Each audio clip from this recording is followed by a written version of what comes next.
यहां पर बहुत से बुद्धि और तर्क के लोग ब्राह्मण और क्षत्रियों में आपस में टकराने के लिए उपाय करते रहते हैं कि 21 बार क्षत्रियों से विहीन भूमि कर दी, भू कर दी, पृथ्वी कर दी। बात मजाक और हंसी की बात यह है कि अगर 21 बार क्षत्रियों को मारा तो क्या एक बार में जब सभी क्षत्रियों को मार दिया तो फिर 20 बार क्षत्रिय कहां से आए?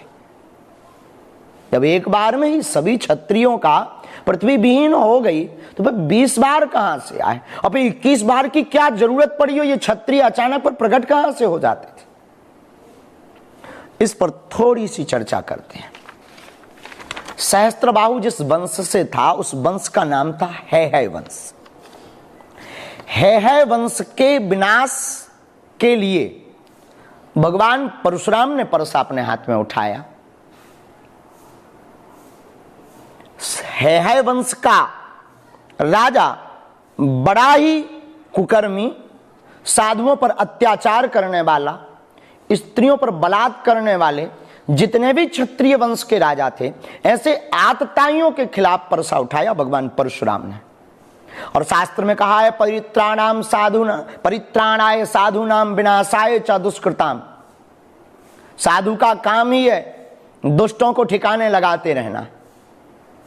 और आपने हैहय वंश के राजाओं को मारना प्रारंभ किया, लेकिन आपने शस्त्र शास्त्र की मर्यादा का पालन करते हुए कभी भी ना तो स्त्रियों पर अपना परसा उठाया, न बालकों पर अपना परसा उठाया, न बालिकाओं पर परसा उठाया। तो जब एक बार आतताई राजाओं को मार दिया पर उनके बच्चों को हाथ नहीं लगाया, और जब वो बच्चे युवान हुए और उन्होंने भी अत्याचार प्रारंभ किया और उन्होंने भी अपने पिता का बदला लेने के लिए दादा परशुराम भगवान परशुराम पर आक्रमण किया, तो फिर उन आतताइयों का वध किया, फिर उनकी संततियां हुई, फिर उनका वध किया। ऐसे क्रम में 21 बार क्षत्रियों को पृथ्वी से विहीन किया।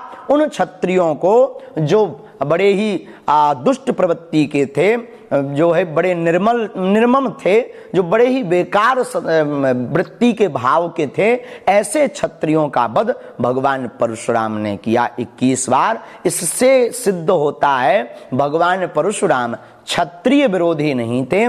भगवान परशुराम तो पापाचारी अत्याचारी मानवों के विरोधी थे, और ऐसे व्यक्तियों का वध करना ही शास्त्र कहता आतताई वधारणा।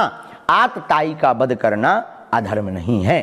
इसलिए भगवान परशुराम बहुत ही पूजनीय और सभी सर्व समाज के लिए पूजनीय, केवल ब्राह्मणों के लिए नहीं, सर्व समाज के लिए पूजनीय है। उनका परुसा केवल ब्राह्मणों के लिए नहीं उठा, उनका परुसा समस्त चराचर में रहने वाले जीवों के कल्याण के लिए उठा है। इसलिए भगवान परशुराम केवल एक विशेष जाति समुदाय तक सीमित नहीं है, भगवान परशुराम सभी के लिए हैं। और उनकी कर्म योद्धा की जो नीति है, उस कर्म योद्धा की नीति को हम आप सबको स्वीकार करना चाहिए।